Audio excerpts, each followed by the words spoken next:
Coming up in this episode of the KickCast, make spray paint masterpieces like a pro, and an alarm clock that makes you step on it, and a watch that will keep you stimulated. So sit back and relax. It's time for the KickCast. Hey everybody, it is time for another episode of the KickCast, the podcast where we go out and find you cool crowdfunding projects and let you know if you should back, track, or sack them. I am Ktdata, one half of the show. And if you have noticed, there has been a disturbance in the past 2 episodes of the KickCast. Oh. And finally, balance has come back.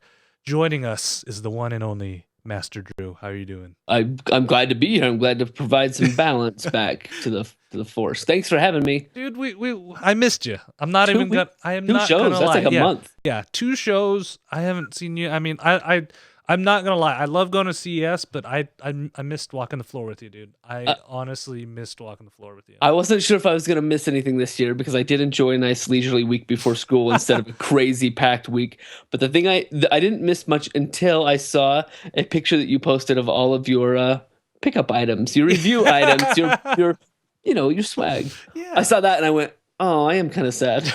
Is that bad? Is that the one thing that I was like, oh? I don't know. Well, because like when you go to CES, you do it differently than me. I'm just walking around talking to people. You actually work. I do. I usually work. And this time I did not have anybody that wanted me to work, so I was like, I can't foot the bill on myself. So let's just stay at home. So I'm glad you had a good time, and you did a lot of great interviews. So if you haven't caught the episode before this, which I think actually came out right before we started recording, yeah, it's a double dose KickCast day. But if you haven't seen it, go and check out episode, what is it, 84? Yeah, 84. It has some amazing things. We got people who have projects coming up. We have people who had projects that just barely launched the day before we interviewed them, and we even have people who are planning to launch projects on there. So you get a nice good influence of it, and we got to interview with someone from Indiegogo. So big thanks to Lisa for that on there. Excellent. She gives you some great tips on what you should do if you're planning for projects. I mean, good stuff in there. So make sure you guys go check that out on there. And if you want to see more CES stuff, because this is just the tip of the iceberg, right? For ktdata.net, is we will have more coming up very soon. I mean, in fact, after we finish this show, I'm probably going to go edit another one and get some more ready to publish tomorrow. Good. The work never ends. Never ends. I know. So, but welcome back, Drew. Honestly, I did miss you on there. Big thanks for Dito for filling in, but there's just something about it when you and I just here. It feels we like have a home. magic. It feels like home.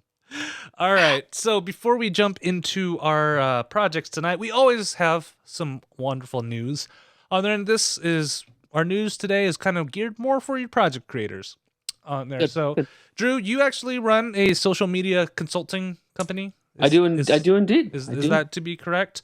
Yes. On there? So one of the biggest things with crowdfunding is, of course, helping get your project shared and spread out over the interwebs. And, of course, social media is probably one of the main things, right? Right, because a lot of people, they think if we build it, people will come. And all you have to do is put it out there. I launched my Kickstarter, and they wait. And they wait, and 45 days pass, and there's still zero. So, yeah, a big part of that is spreading the word. You've got to drive the traffic to the Kickstarter or the Indiegogo. Yep. So, Kickstarter decided to put up a blog post, and there are 21 tips for sharing your projects on the internet. We're not going to go through all 21 of them. Come on. It could be a giant episode. Yeah. If you guys want to see more details, make sure you go to kickcast.net for the show notes. But I wanted to highlight a couple of them on there. So, one of my favorite ones is include a link to your projects always. Everything, yes. Like, does that just not kill you when somebody's like, oh, check out my Indiegogo project, and there's no link? You're like... Or even a silly update where they're like, we just got our 100th backer, and you kind of go, where is that? Where? Right? Just everywhere. Yeah, just don't assume people are going to search out your project and stuff, because honestly, I will tell you the truth, and I know this because I am one of them. People are lazy, and if there's no link there, they're just going to forget about it and move on to the next thing. Here's number one I like. I love number 7, if you jump a bit. If you have a large following on any social network, make sure those communities know about your project before you launch. You can actually share a preview with them and get feedback. So if you have your group together already, we talk about this all the time. That's your traction. You say, hey, it's coming. And if you're one of the first X number of people, grab one of these tiers before they disappear. I love that one. Yep. So I love that. And again, kind of back to the laziness. Make it easy for backers to share your projects. For example, the Bring Back MST3K guys. Yes. They actually wrote tweets in one of their in their post updates where people could just copy and paste it and tweet it out or put it on Facebook. It had your hashtags, it had your link, it had everything. All they had to do was copy and paste. So easy. Yeah, and of course all the crowdfunding sites have, social media buttons right next to them that people can click on there. Right. So encourage that. And one of the most important things is pay attention to referrer data. So probably like, what in the world is referrer data? Well, Kickstarter, Indiegogo, so scary. Yeah. Referrer data. Yeah, they all track who clicks on your links and where they come from, so they can tell if it's from Google, if it's from Facebook, from Twitter, and stuff. If you're getting tons of people from Twitter, maybe you should focus a little bit more on there. Give them a little more love on right. Theirs. And right. If Facebook isn't working, go to where your audience is, or change your ad if you're using a Facebook ad or wherever that, like, whatever your method is on Facebook. If you're getting $2 versus like 100 something on Twitter, adjust what you're doing. Yeah, it's all about research. I love that. So, another one that I love in here is if you are, and we talked to a couple of game devs, or we backed, or at least Tractor backs a lot of games. But there's some unique things they talk about in the tips of streaming some gameplay or a day from the studio. Like, just give people a chance to see what you're doing in the between time if you're in the middle of a campaign. And that, I think, generates some buzz. It gives you kind of more of that behind the scenes feel. And that's what people, honestly, they like. It doesn't have to be polished or anything. They like seeing the rough and ratty on there. So it's good. Let them in. Stuff on there. I mean, speaking of games, I haven't even played it yet because they released it while I was in Vegas. Amplitude is out. That's right. That is right. I need to play it, and I need to figure out where in the world is my $200 vinyl that they're going to send. That's still years away. On there. So those are some great tips. Make sure you head on over to kickcast.net and look for the link for this blog post because good stuff. There's a lot of good stuff in there, but I wanted to highlight some of them. All right. So we've kind of talked about how to share your project on there. And so there's always that problem after you've shared your project. How are you going to fulfill it on there? So crowdcrux.com listed Crowdcrux? Yeah, crowdcrux.com. Okay. Listed 5 common fulfillment problems and how to avoid them. So number 1 is honestly, I think, one of the biggest things out there, and I think people tend to overlook it. And that is promising too much. As a general rule, they say, start with something simple you can produce. If your project is really successful and you can start growing your capital, you can always test later and add new features and launch a newer, better version. So a V2 is always good. I mean, get your, the kind of the minimum viable product. The MVP. Yep. Get that out and then rev it to version 2.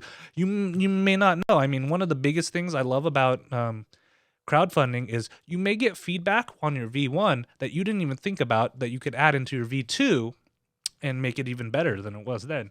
And at that point, you'll have money that you can actually use to build it instead of trying to make this all giant perfect thing and not have it come to reality. Number 2. This is always a big deal that some people tend to overlook. Actually, 2 and 3 are kind of related. Are international shipping issues. Shipping things internationally is kind of a pain in the butt. It's expensive too. Yeah, just be ready for that. And the other thing is failing to calculate costs for packaging and postage. Stamps are not free, my friend. Yeah, you actually have to pay to get things shipped around. It's not an email world out there. And heavy things cost a lot to ship, even in the U.S. So don't forget about that. Number 4 is unexpectedly high demand. What you should do is plan for a small batch, but talk with your manufacturer. Say, hey, do we have a plan B if this is going to blow up? Can you ramp up, or are we going to have some plan to make this ramp up, or are we going to, if it gets super popular, are we going to limit it that first batch and then plan the second, third, fourth batch that you can get out on there? So that is a great one. And number 5, offering too many options.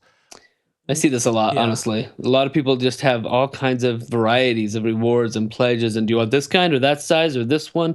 And it's just 6 t-shirts, pick one. And then when it comes to actually like delivering, you've got to sort it all out. Yeah, I mean, one of the ones that I remember, the project ended up being canceled was when Archie Comics was trying to relaunch all their spin-off comics. If you scrolled through the tiers, they had one tier just for the Jughead comic, the one tier for a Veronica comic, one tier for it's like, holy crap, what and people even got confused because they were relaunching the original Archie comic, the main Archie comic, and these were kind of periphery ones, but people were like, but you already got the main one like publishing in stores now. I don't understand. And giving them all these options. Sometimes, keep it simple. Yes, exactly. And if you need to do another campaign later to add some other different options or different things, then that's probably fine. But I think yeah, people just think of all the variations they can do, and that just causes trouble. Yep. So sometimes just limiting your scope is always helpful. Okay.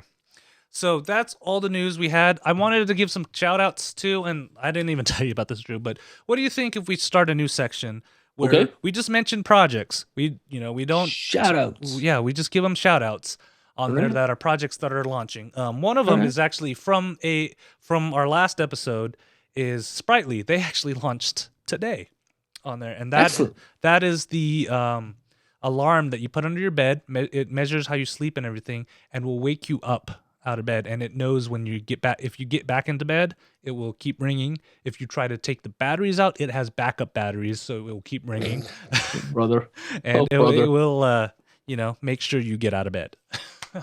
I don't even know what to say. That's funny. I think it's great. I actually told them, when are you going to build the version where it just like springs the bed up, right, out of like the Disney cartoons where Goofy gets like the blankets pulled off by a contraption? Yeah. Awesome. I'll shout out one. I love the Forever Spin. It's ending today, so sorry, but the Forever Spin is they're making world famous spinning tops, and they're just really nice, ground down, beautiful tops that are made out of things like stainless steel and titanium and magnesium. Just cool looking stuff. Yeah, this looks all fancy. Yeah. I really like the look. I like the feel of them. I would back if I could, but they've already hit their goal, so I'm going to wait for them to hit retail stores. But that's a project I saw and just was glossy. Loved it. Yep. So for this new segment, if you guys want your crowdfunding project featured or mentioned in here, just send us an email or let us know which one's on there. We may end up, honestly, depending on the turnout, we may end up making this, your project may end up being a featured project instead of just being mentioned in there. So. Yeah. We could do that. We could do that for you. All right. So now on to our main projects. Drew, you are probably far better at this than I am. I am not an artsy type. You have me draw a stick figure and I'll show it to you and you're like, what in the world is that on there? This is why I stick to video, because I don't have to draw anything. Let's see what you got. I'm interested now. So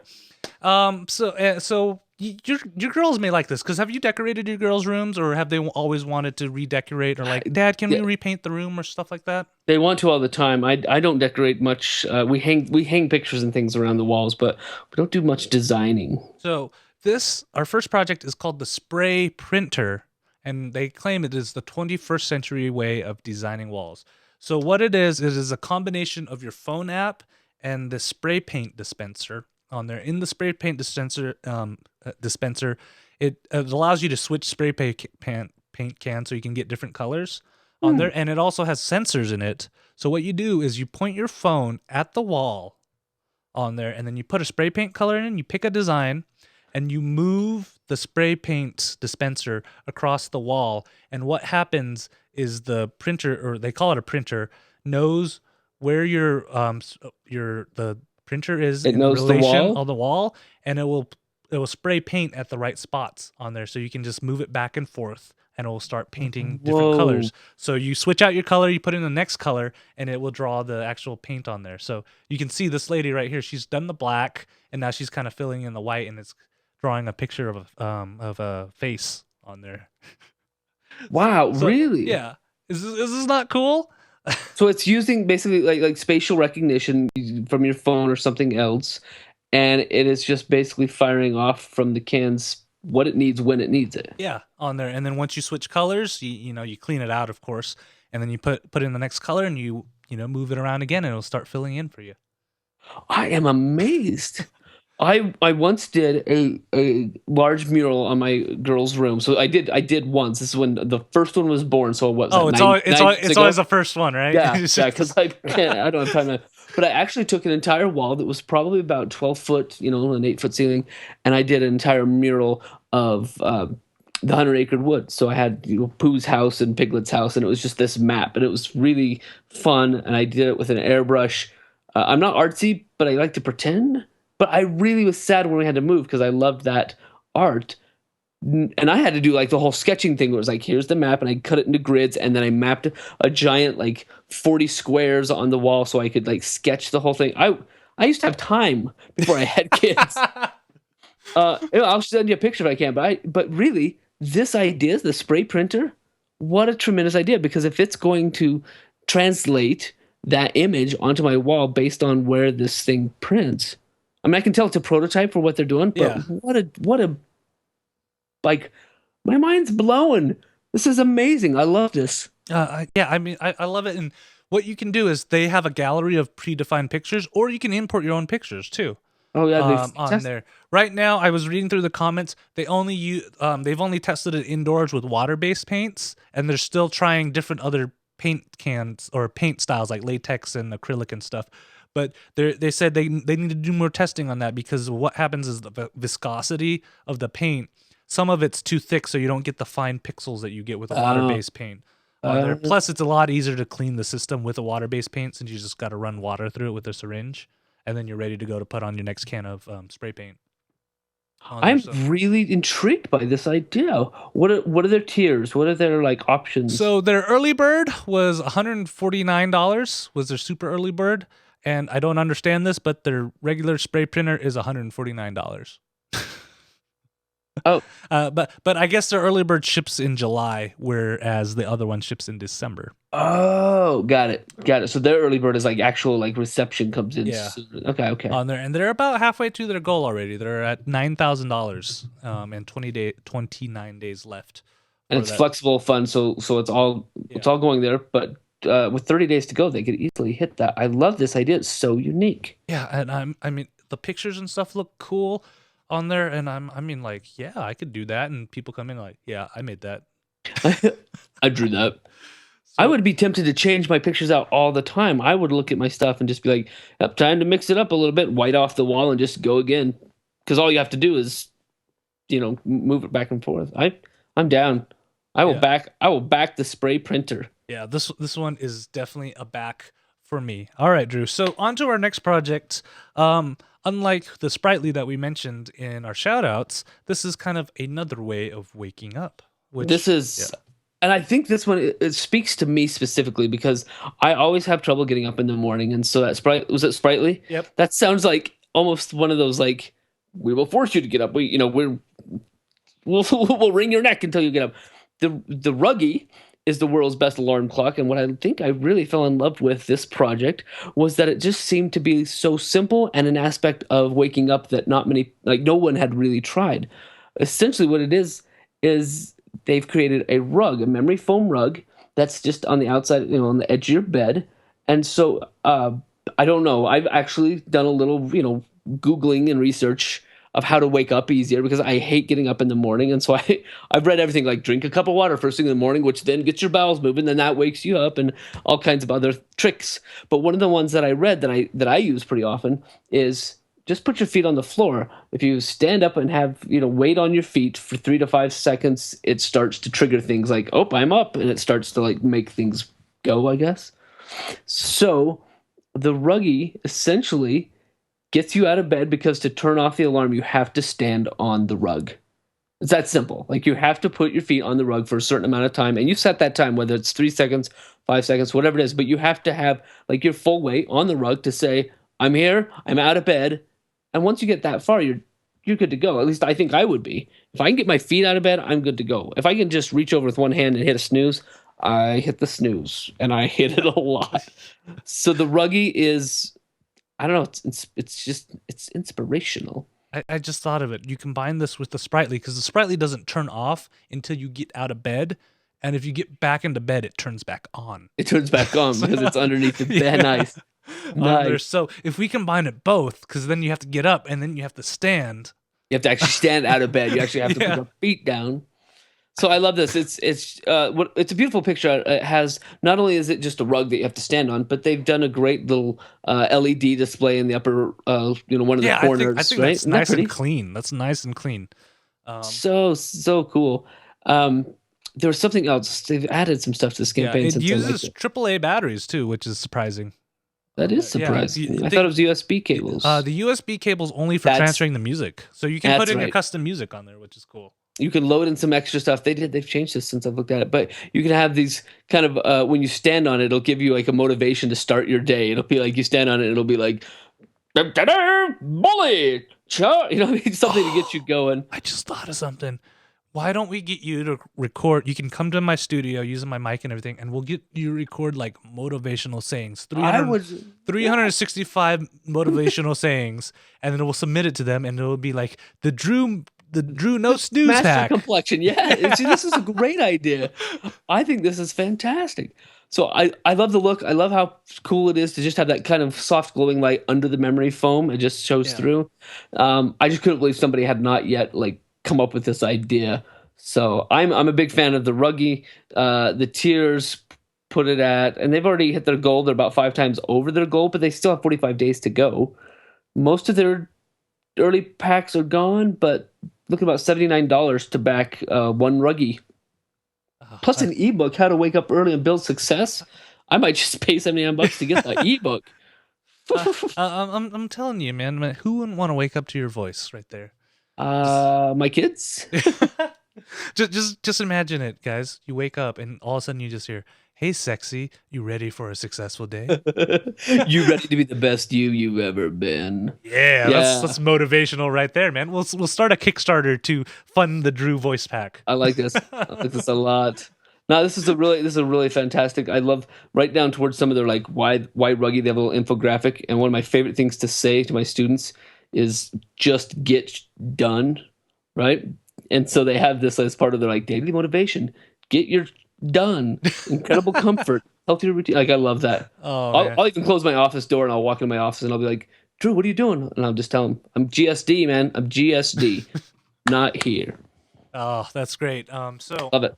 I mean, this one actually, the more I talk about it, I think this is a great one. And if I combine it with the Sprightly, you would never sleep again. I think I can get up on it. I'm so bad at getting up. It is terrible. I mean, you can ask Rev and Dito. I was like always the last one up because I'm just it's not good. Not good. I think I'd have anxiety if I had like Sprightly or something that was gonna keep going. I think I wouldn't even fall asleep. I'd be like, I don't know what to do.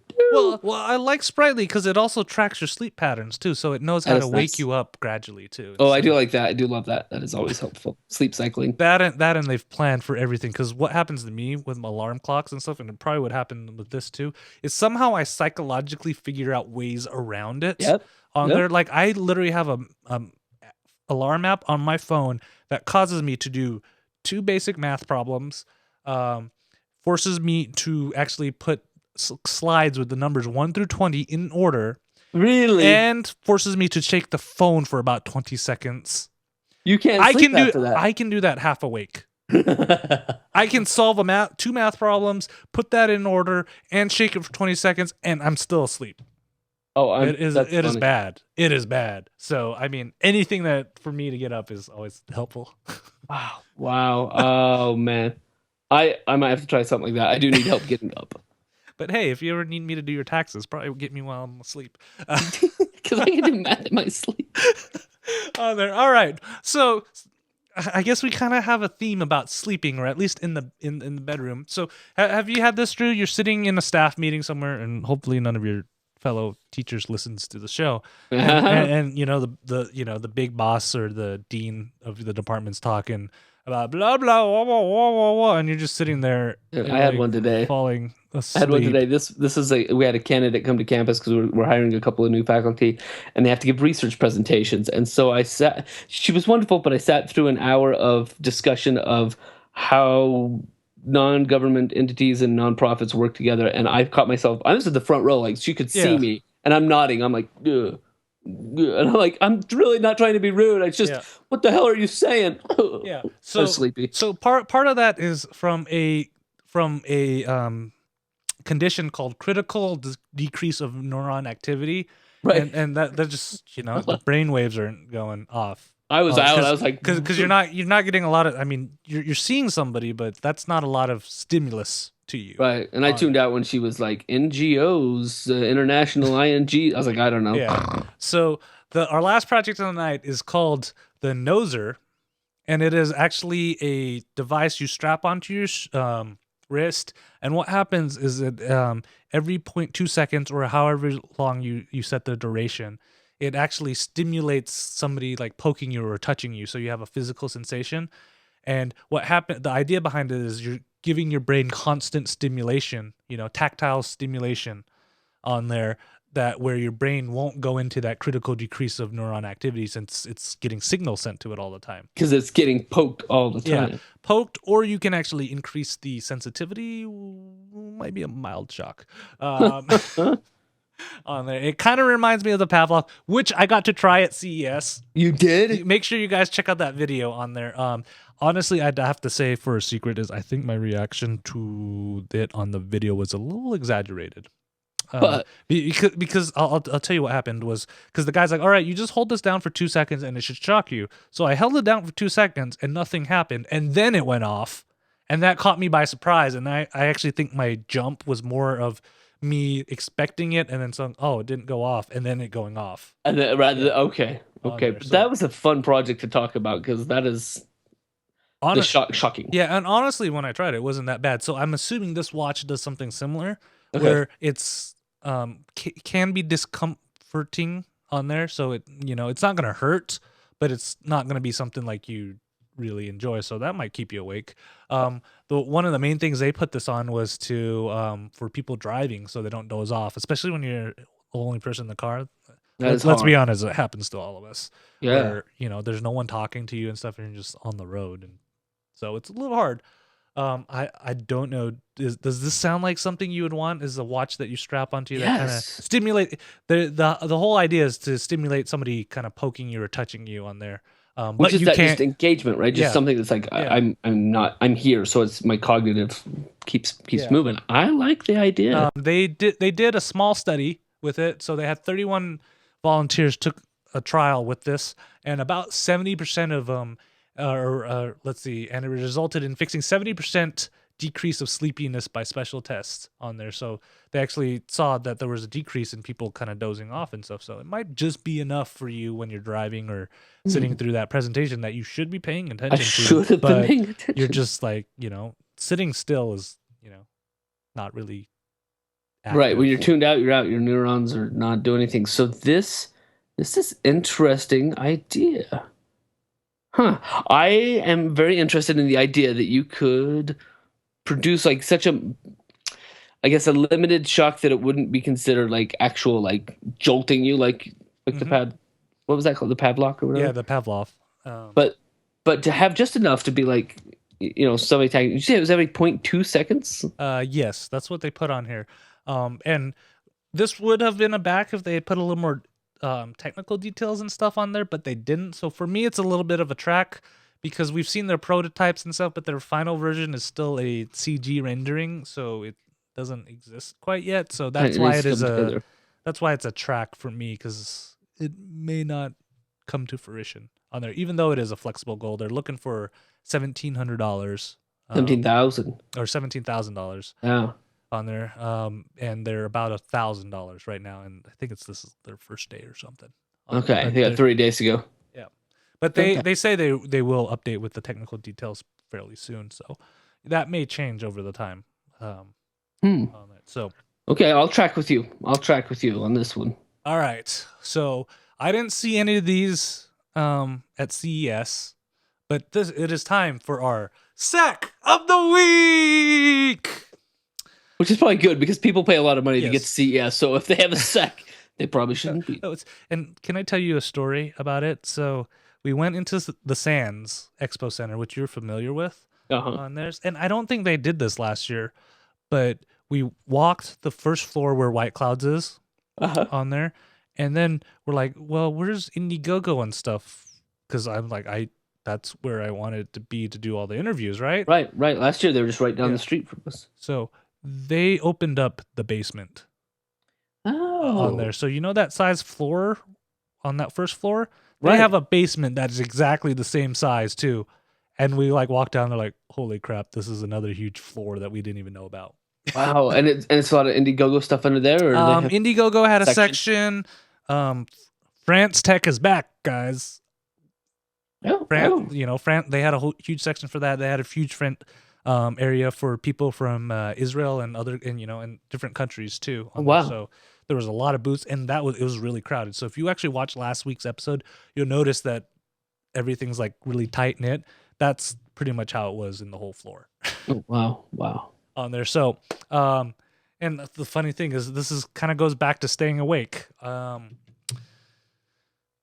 People who want to stay awake, sometimes they resort to coffee, right? To stay up in the morning. Sure. Yeah, that's a good waker upper right there. Yeah, but when you're camping and stuff, it's a little bit harder to get that hot cup of coffee in the morning because you got to start the fire and then put the little percolator thing on there and let the water heat up and stuff and get it all working, right? Right, or even if you're just living in the back sticks where you have to go outside to go to the bathroom anyway. Yeah. There's some ideas for you. Yeah. So this project is called Solar Array Wind Turbine Coffee Maker. Oh, there's some gold right there. So what this guy created, I assume, is a wind turbine that has solar arrays on it that can generate enough power to power your traditional coffee maker. How I figured that out, I have no idea, because you see this is what he wrote on it. Solar array wind turbine heats and pumps water to make coffee. The generator produces direct current, alternating current, and pulsating direct current for amplified alternating current. I think that somehow makes sense if you want to piece it together, but it doesn't make sense. I'm not sure it does. I don't know. Maybe it does, but it doesn't. The alternating current, the direct current, I thought were like different things. So to have one that amplifies the other and to have so many currents in one sentence, that's just bad writing. Yeah. And then an off-the-shelf coffee maker allows for efficient use of irregular and intermittent current. When there's sun, wind, or both, the system heats and pumps water to brew coffee. So I'm not sure, does the coffee maker heat the water, or is it the pump or the thing on there? Maybe it's the spinny part that goes around the solar array. Yeah. The video's a trip. I hope you link this video. The video is great because it just shows you all the stuff but doesn't explain anything. It just kind of pans. Right, there's no voiceover. There's nothing but just panning the video around, and you see this multimeter that's like, it shows voltage of some sort, and then wires going freaking everywhere. Yeah. I love this thing. It's like he ripped out his ceiling fan. What else did he steal? A whole bunch of wood from a pallet, and he wired up random things. And I think there's coat hangers or something too. Yeah, I think so. Going by. Bungee straps, lots of bungee straps. Yeah, and under risks and challenges, he says this device is not guaranteed to win the brew pot challenge. I'm guessing he made this for a competition or something, but he doesn't explain any of this on there. And the other big thing is under rewards, you can pledge $100 or more, and you're listed sponsor of the Power Flower competitive coffee maker. Oh, Power Flower! I didn't know that was the name. Maybe that's the name, but you can't even get this for $100. No. You only get to be a listed sponsor. Of course, he's only trying to get $100. That's his whole goal. I love that he's got like battery cables and clamps. There's stuff connected to everything. It's like a little Frankenstein in the snow. Oh, I don't know what to say. Yeah. On there. I mean, it seems like a good idea, but this is just a terrible put together project. I'm still stuck on the alternating current turns to direct current, which pulsates to amplified alternating. I don't know. On there, I might have to look that up. Yeah, so I think I understand what he's trying to say is that the generator does direct current on there. Pulsating direct current is probably from the turbine, and then alternating current is, my guess, coming from the solar panels. I don't know. There is some solar panel in there somewhere. Oddly enough, I don't know if solar power is AC or DC power. I'm assuming it probably is DC. Oh, you need both. Like you need a wind turbine and a solar array. Yeah, actually, no. Yeah, solar power should be DC power because it's got to be stored into a battery somewhere. Right before it's delivered out. Yeah, I don't know where the AC power is coming from. Well, he's amplifying it with whatever he's got. Yeah. So on there, so that is the solar array wind turbine coffee. No, that's maker. the flower. Flower. Yeah, he calls it the power flower. Oh. On there. So that is our sack of the week on there. Yep. Makes me cry every week. Yep.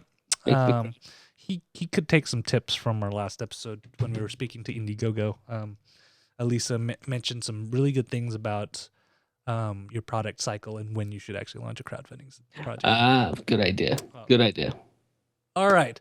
And I don't know where the time went, dude. It just flew by. Is another episode of the KickCast. If you guys have suggestions for sacks of the weeks, projects you want us to feature, or projects you want us to give shout outs for, we're all for that. And if you want to see any of these projects like the Power Flower, head on over to kickcast.net for the show notes. And you can see our previous episodes, like the CES episode. Like, I'm telling you, that CES episode has tons of good information on there. It always does. There's so many good, because they've got that far. Most of the people we always talk to at those shows just have gold nuggets. Yeah. Oh, speaking of nuggets, we talked to the guy who actually developed that ice nugget machine. Really? Yeah. That was one of my favorites. I love nugget ice. Yeah, you got to go check it out because he talks about that, and he kind of talks about his makerspace that he actually has. It's funded by GE, but they're entirely open source on there, and he's all about rapid development and product testing and stuff. That's cool. It was one of my favorite interviews I had on there, so that was great. That is cool.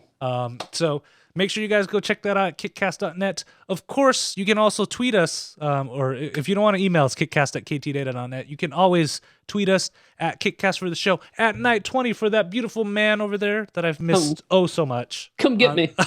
On there, at KTData for myself, or you can leave it on our Facebook page, facebook.com/kickcast. Hey, if you want to leave it on our Google Plus page, I'll respond to it, but who gets on Google Plus anymore? Of course, we always want you guys to watch live. I love it. Everybody in the chat room right now. Stiller says all these projects need more lasers. True. It's true. Our next more Bluetooth. Yep. Our next episode is February 2nd, 2016. I got to get used to saying the 2016 part. Wow. On there, and you can find that at live.kickcast.net. Drew, do you got anything to plug before we go?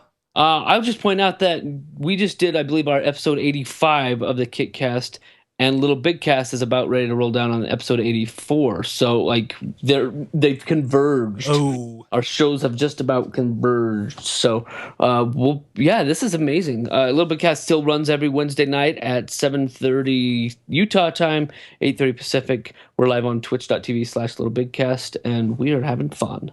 Good times for all. So, all right, guys. Thank you for watching. Free hugs to all. And we'll see you in 2 weeks. Bye-bye. Mwah. Mwah. Mwah.